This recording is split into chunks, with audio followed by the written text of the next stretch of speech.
Аузу биллахи минаш шайтанир ражим. Бисмиллахир рахманир рахим. Ассаламу алейкум, урматтуу жамаат.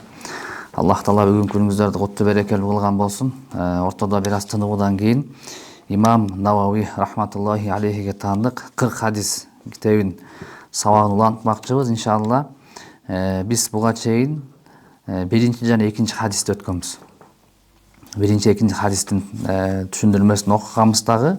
Биринчи хадисти окуп турбуз. Бүгүн болсо экинчи хадиске келиптирбиз.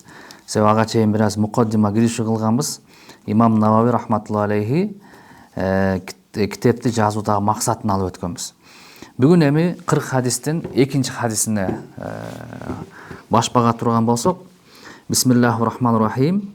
Ан Умара радhiyallahu ta'ala anhu aydan qala baynama nahnu julusun 'inda Rasulillahi sallallahu alaihi wasallam ذات يوم إذ طلع علينا رجل شديد بياض الثياب شديد سواد الشعر لا يرى عليه أثر السفر ولا يعرفه منا أحد حتى جلس إلى النبي صلى الله عليه وسلم فأسند ركبتيه إلى ركبتيه ووضع كفيه على فخذيه وقال يا محمد أخبرني عن الإسلام.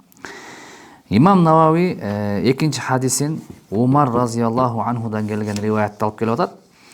Умар радhiyallahu anhu дагы бул хадисте мындай деп айтат дейт. Күндөрдүн биринде дейт, пайгамбар саллаллаху алейхи вассалам болуп бир мажлисте отурганбыз дейт да. Анан биз пайгамбардын жанында отурганбыз дейт. Ошол учурда пайгамбардын жанында биз отурабыз. Бир топ сахабалар бар. Ошол учурда жаныбызга бир аппак кийимчен дейт да. Чачтары капкара болгон дейт.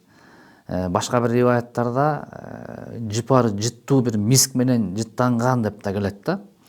Ушундай бир чоочун адам кирип келди дейт. Анын кепинде мусапырлык белги деле жок болчу дейт. Мусапырлык белги дегенде бир аз чарчагансып, же болбосо тер дегенсип, же кийимдери бырышкансып деле андай деле көрүнбөйт дейт. Муну эмнеге айтып атышат? Анткени Умар радhiyallahu айтат, аны биз тааныбайт экенбиз дейт да. Ошончо сахаба пайгамбардын жанында отурат, эч бирөө тааныбайт экен, эч бирөөнүн урусунан да эмес, жакындарынан да эмес дейт. Анан ал адам кирип келди дагы дейт, Аллахтын элчисинин тизесин тийгизип, колдорун сандарына коюп, ушундай абалда отурду дейт да. Демек, ушул сүрөттө турат, пайгамбар саллаллаху алейхи вассалам болуп сахабалар отурушат. Ошондой бир аппак кийинген, чачтары, сакалдары капкара болгон, ушундай бир татынакай адам кирип келип, эч кимибиз тааныбаган адам экен. Тааныбасак да бир жактан келдиби, алыстан келдиби дейсек дагы, андай мусапырлык деле белгиси көрүнбөйт дейт да. Таң калыштуу бир көрүнүш. Андан кийин ушундай сөздү айтты дейт. О Мухаммад деп айтты дейт, саллаллаху алейхи вассалам. Пайгамбарга салам айтабыз дагы. Айтат, мага ислам жөнүндө айтып бер деп айтты дейт да. Демек пайгамбарыбыздан эмне? Суроо сураганы келди. Мага ислам жөнүндө эмне кыл деди? Айтып бер деди. Анан Аллах субхана ва тааlanын элчиси пайгамбар саллаллаху алейхи вассалам эмне деп жооп берди? Ал-исламу деди. Ислам дегенибиз дейт. Ан ташхада ан ла илаха иллаллах ва анна Мухаммадан расулуллах ва туқимас сала ва ту'тияз зака ва тасума рамадан ва тахуджал байт ин истата'та илейхи сабилан деди. Макул ислам дегенин бул Аллах таалага, Алладан башка сыйынууга татыктуу зат жок деп жана Мухаммад саллаллаху алейхи вассалам пайгамбар Алланын элчиси экендигине жүрөктөн бекем күбөлүк бергенин, 5 маал намаз окуганын, орозо кармаганын, зекет бергенин, ажылыкка барганын деп баягы биз билген исламдын 5 түркүбүн айтып берди дейт да. Демек буга келе турган болсок, сен 5 маал намаз окуганың, орозо кармаганың, зекет, ажылыкка барганың бул кыймыл аракет, ибадат болот атпайбы? Сен бул ибадаттың толук ишке ашпайт, качан сен Аллага жана пайгамбарга иман келтирмейинче. Ушундайбы? Ошондой. Иман кантип келтиребиз? Тилиң менен ошо ла илаха иллаллах деп, Мухаммад расулуллах деп айтып, анан жүрөк менен тастыктаган болсоң, эки нерсе табылса, анан сен мусулман болосуң дагы, анан 5 маал намаз оку дейт да өз убагында. 1 жылда 1 жолу орозо карма дейт. Бай болсоң зекет бер дейт. Акчадан бересиң, мал мүлктөн бересиң жана башка. Анан мүмкүнчүлүгүң жетсе, 1 жылда 1 жолу ажылыкка барууң деп пайгамбарыбыз эмне деди? Жооп берди. Тигил адам вакала садакта. Тигил адам туура айттың деди. Эмне деп айтты? Туура айттың деди. Фаажибна лаху ясалуху ва юсаддиқуху. Анан Умар радияллаху анху бул хадисти риваят кылып аткандан кийин айтып атат, биз анын суроо бергенинде анан кайра пайгамбарды өзү сен туура айттың деп пайгамбарды тастыктаганына биз таң калып калдык дейт да. Эмнеге таң калып атышат? Анткени адатта адам суроо берсе, ал жообун ала турган болсо, ошо менен тып болот да. Аллах ыраазы болсун, жакшы жооп алдым деп. Бирок бул адам суроо берди дагы, пайгамбар жооп берсе, кайра туура жооп бердиң, туура айттың дейт да. Демек, пайгамбарыбыздын убагында пайгамбарды тестке ала турган, пайгамбарды экзаменге ала турган ким болду экен бул өзү? Пайгамбардан илимдүүрөөк жок. Мисалы үчүн ал учурда турабы? Дегене пайгамбардан илимдүү жок киши. Ошол эле учурда пайгамбарды сурап туруп, кайра пайгамбарды тастыктап атканы бизди таң калтырды дейт Умар радияллаху таала анху. Демек, биринчи суроосу мына ушу менен токтоду. Андан кийин айтты: "Кала фа ахбирни анил иман." Макул деди. Исламдын маанисин түшүндүм деди. Ыйман деген эмне? Ыйманды айтып берчи десе, кала пайгамбар саллаллаху алейхи вассалам айтты: "Ан ту'мина биллахи ва малаикатихи ва кутубихи ва русулихи вал яумил ахири ва ту'мина бил кадари хайрихи ва шаррихи." Кала саддакта. Ыйман дегенибиз деди.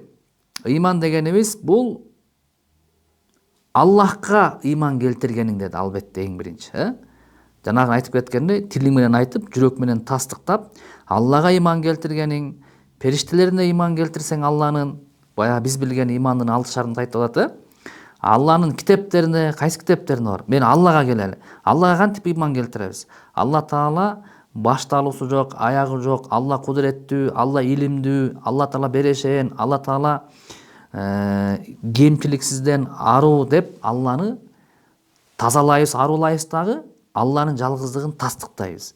Алланын периштелеринечи? Алланын периштелерине биз эмне кылабыз? Алланын периштелери нурдан жаратылган, адамдын көзүнө көрүнбөгөн, адамдардын алдында ар кандай сүрөткө айлана алган, жана ошондой эле Алланын алдында таза ибадатка ээ болгон, жана ошондой эле адамдарга кызмат кылган периштелер бар. Алардын эркеги дагы жок, ургачысы жок деп эмне кылыш керек экен? Ыйман келтиребиз. Анан төртүнчүсү Алланын китептерине деди. Алланын китептери мисалы үчүн Забур бар Давуд алейхиссаламга, Таурат бар Давуд Муса алейхиссаламга, Инжил бар Библия кимге? Иса алейхиссаламга, анан Кур'ан пайгамбарыбыз Расулуллах саллаллаху алейхи вассаламга түшүрүлгөн, жана башка барактар, сухуфтар мисалы үчүн башка пайгамбарларга. Деп төртүнчүсүн айткандан кийин анан акырет күнү пайгамбарларына деди. Демек китептерге дегенден кийин төртүнчү пайгамбарларына деди. Пайгамбарлар дегенде бардык Алланын жөнөтүлгөн пайгамбарларына ыйман келтирдик деп адам эмне кылыш керек экен? Жүрөктөн тастыкташ керек да. Алардын саны мынча түкүнчө деп айткандан алымдар эмне дейт? Сактанабыз дейт, анткени андан да көп болуп калыштык тымал дейт да. Ошон үчүн бардык Алланын пайгамбарларына ыйман келтирдик деп этикад кылыш милдеткен. Жана ошондой эле акырет күнүнө деди да. Акырет күн деген эмне күн? Качан адамдардын баары кыяматта өлүп, кайра тирилип, ошол акыретте адамдар сурак берет. Адамдар сурак берет Алланын алдында деген күнгө эмне кылыш керек болот экен? Ыйман келтириш керек дейт. Анан акырысы тагдырдын жакшысы дагы жаманы, таттуусу, ачуусу дагы Алладан экендигин эмне кылыш керек дейт? Ыйман келтирүү дейт. Мына ошону ыйман деп коет дейт. Ыйман өзү араб тилинин түз которгондо, араб тилинде тастык, бир нерсени тастыктоо же болбосо ишенүү, моюн сунуу деп которулат да. Ошонун негизинде биз ушунун бардыгына моюн сунуп эмне кылыш керек экен? Ишениш керек экен да. Анан пайгамбар ушунун экинчи суроосуна жооп берсе эмне деп айтып атат? Туура айттың дейт. Туура айттың дейт. Демек Умар радиаллаху анхулар мунусуна да таң калышты да. Бул адам ким болду экен депчи мисалы үчүн. Андан кийин кала фа ахбирни анил ихсан. Кала ан та'будуллаха кааннака тара фа ин лам такун тара фа иннаху ярака деди. Эми мага ихсан жөнүндө айтып бер деди тигил адам. Ихсан деген өзү бир нерсени Алла үчүн, Аллахтын ыраазысы үчүн кылууну айтып коет да. Же болсо адам өзүн өзүн тазалап, мындай ички дүйнөсүн тазалоо, жакшыртуу деген мааниде да. Ошол боюнча айтып бер дегенде пайгамбар саллаллаху алейхи вассалам эмне деп айтып атат? Ихсан деген бул сен дейт, Аллахты көрүп турганыңдай сыйынуң деди да. Эгер сен ибадат кылсаң, намаз окусаң, орозо кармап, зекет берсең, кандай гана иш кылба, мен Алланы көрүп турам дегендей кылыш керек дейт да. Сен Алланы көрбөсөң, анда Алла сени сөзсүз көрүп турат. Ушул этикатта болуң деди. Мен Алланы көрүп турам дегендей, эгер Алла сени көрбөсөң, анда Алла сени көрүп турат деген ушундай сезим менен эмне кылыш деди? Ибадат кылыш, ошол сезим менен жашаш деди. Мына ошону ихсан үчүнчүсүн жооп бергенден кийин анан тигил адам не деди? Фахбирни аниса деди. Тиги кыямат качан болот деди да. Кыямат күнү качан айтып бер, ошону айтып берчи деди. Демек бул канчанчы сура кетип атат, Самат шейх? 4-сү кетип атат. Биринчиси исламды айтты, экинчиси иманды айтты, үчүнчүсү ихсанды айтты, төртүнчүсү анан төртүнчүсү ошол кыямат качан башталат деп атат, туурабы? Ошондо пайгамбарыбыз эмне деди? Кала мал мас'улу анха би a'lama min as-sa'il деди. Макул деди. Бирок деди да. Бул жөнүндө суралуучу мен дейт. Сурап жаткан сен деди. Ошол суралуучу сенде бул боюнча так маалымат жок болсо, кыямат качан болору? Суралып жаткан менде андан деле ашык маалымат жок дейт да. Демек бул боюнча экөөбүз эч нерсе билбейбиз дегенди пайгамбарыбыз эмне кылды? Жооп берди. Анан кала тигил адам айтты. Fa akhbirni an amaratiha деди. Макул, ооба. Белгилерин айтып бер деди да. Анда так өзүн качан болор экенин билбесең, анда белгилер тууралуу айтып берчи дегенде пайгамбар саллаллаху алейхи ва саллям эмне деди? Кала an talidal amatu rabbataha wa an taral hufatal uratal alata ri'a ash-sha'i yatatawaluna fil bunyan деди. Макул, белгилери өтө көп да, кыяматтын белгилери. Пайгамбар өзү хадисинде айтып кеткен чоң белгилери бар кыяматтын. Бүткүн акыйда окуганда Самат шейх. Анан кичине белгилери бар. Пайгамбар саллаллаху алейхи ва саллям бул жакта эмне? Эки белгисин айтып кетейин дейт да. Биринчи белгиси күн бар го. Күн деген эмне? Кулдун женский роду. Кул эркек болсо, күн аялы. Ошол күндөн дейт, өзүнүн кожоюн төрөлүп калат дейт да. Демек күн бала төрөйт, бала төрөгөндө баласы ал күнгө кожоюн болуп калат дейт да. Хажайын барбы? Мырза болуп калат дейт. Бул биринчиси. Экинчиси жылаң аяк дейт, бут кийими жок. Кийерге үстүндө кийими да жок дейт. Ушундай болгон кедей малчылар дейт да. Төө кайтарган, уй кайтарган, кой кайтарган дейт. Алар ошол кыяматка жакын бийик имараттарды куруп бири-бири менен атаандашканына күбө болуп каласың дейт да. Биринчиси күн баласы төрөгөндө баласы ага кожоюн болуп калат дейт. Ал эми жанагындай абалдагы кедейлер бийик имараттарды куруп жарылып калышат дейт да. Ушул экөө кыяматтын белгилери деп пайгамбарыбыз эмне кылды? Жооп берди. Сумман талака дейт. Фалабисна малиян сумма кала я Умару атадри ман ис-саил култу валлаху ва расулуху а'лам. Анан Умар радыйаллаху анху өзү айтып берип атты бул хадисти улап. Кийин ал адам турду да кетип калды дейт. Анан анадан бир топ убакыт өттү дейт. Кээ бир сахабалар 2 күн өттү, 3 күн өттү дейт. Кээ бирөө бир канча саат өттү дейт. Кандай болсо дагы орада убакыт өттү дейт да. Убакыт өткөндөн кийин Аллахтын элчиси менден дейт Умар радыйаллаху анху. Эй Умар, суроо узаткан адам ким экенин дейт да. Билесиңби дейт, азыркы менден суроо узаткан ким экенин билесиңби дегенде Умар деп жооп берди радыйаллаху анху. Аллах жана Аллахтын элчиси жакшы билет деп айтты дейт да. Мен билбейм дедим дейт. Ошондо пайгамбар саллаллаху алейхи ва саллям не деди? Фа иннаху Жибрилу атакум юаллимукум динакум деди. Раваху Муслим. Акыйкатта бул Жибрил периште болчу.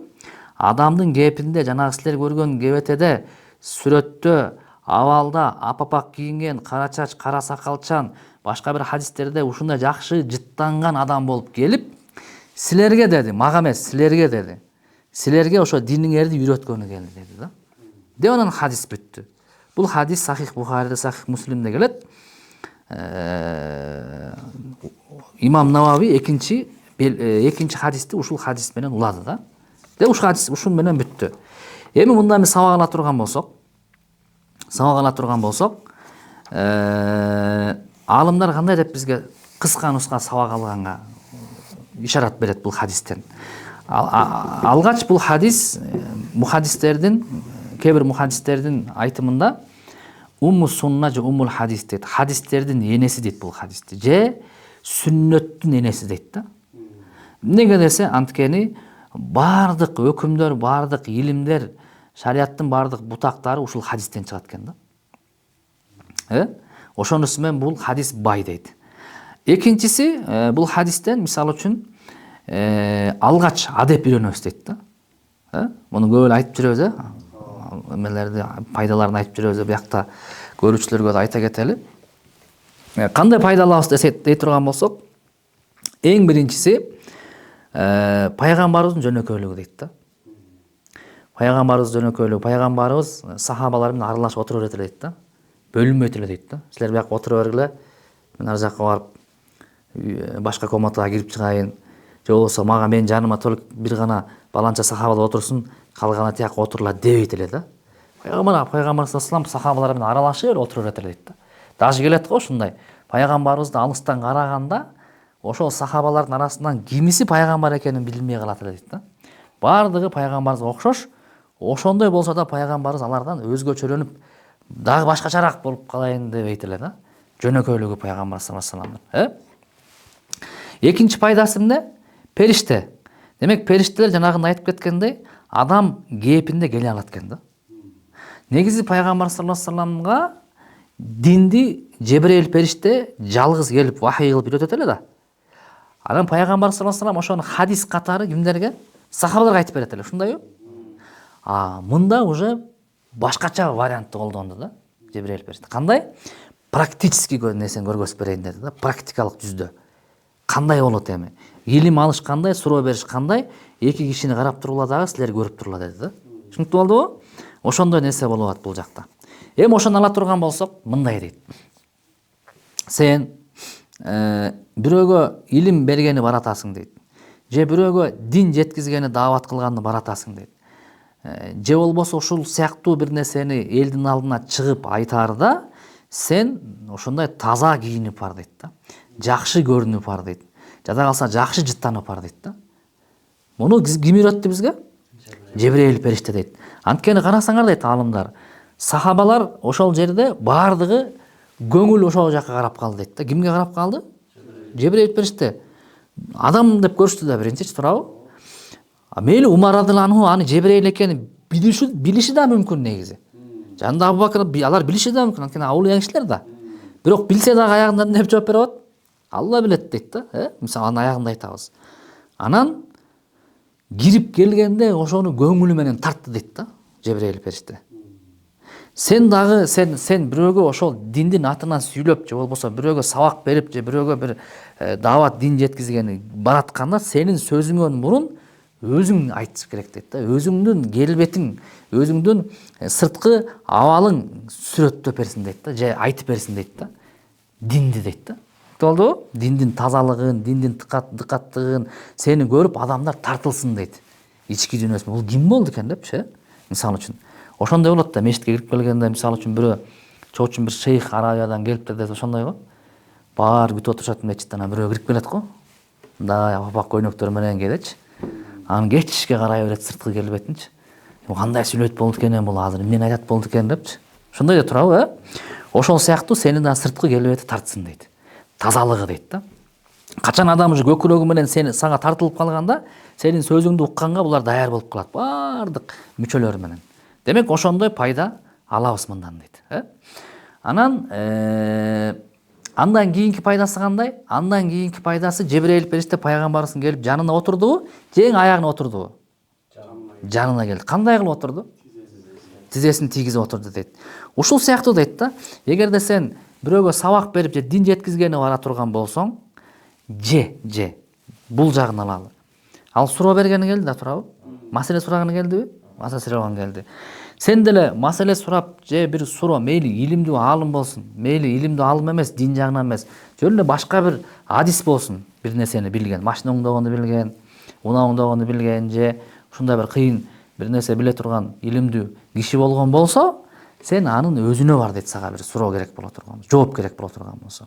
Кандай эле Жебрейил периште өзүнө келди. Өзүнө барганда дагы алыстан туруп алып түлөшпө дейт да.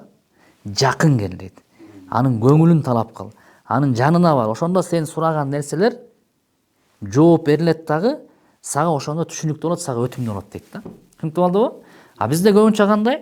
Көбүнчө мисалы үчүн чоң алымдардан сураганда телефондон чалып сурап коебуз, мисалы үчүнчү. Же болбосо кетип баратканда токтото коебуз. Жана башка да. Же болбосо мечитке атайын ибадат келгенде сурап коюшат, кээ чоң устаздарданчы.